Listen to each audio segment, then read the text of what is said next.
যত্নবান পুরুষকে বিয়ে করবেন। কারণ একজন যত্নবান পুরুষ বা স্বামী একজন 40 বছরের নারীকেও সারা জীবন 20 বছরের যুবতীদের মতো সাজিয়ে রাখতে পারে।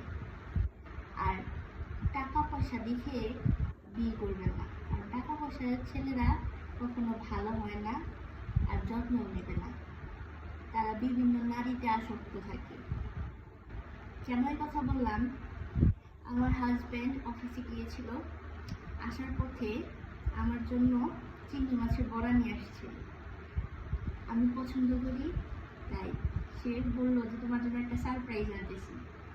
আমার প্রিয় খাবার হচ্ছে চিংড়ি মাছের বড়া, এনে দিল। আমি তো মহা খুশি, এই জন্য এই কথাটা বললাম।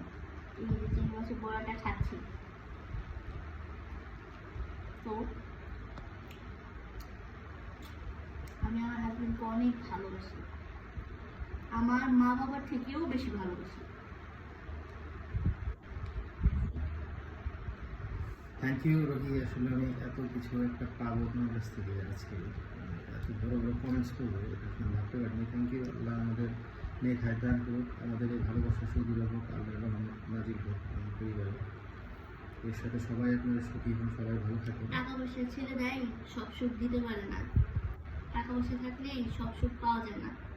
যতবার পুরুষকে ভালোবাসুন আর ভালো স্বামীকে সম্মান করুন, এইটাই চাওয়া আপনাদের কাছে। আর আমাকেও অনেক ভালোবাসে, আমিও তাকে অনেক সম্মান করি, আমিও তাকে অনেক ভালোবাসি।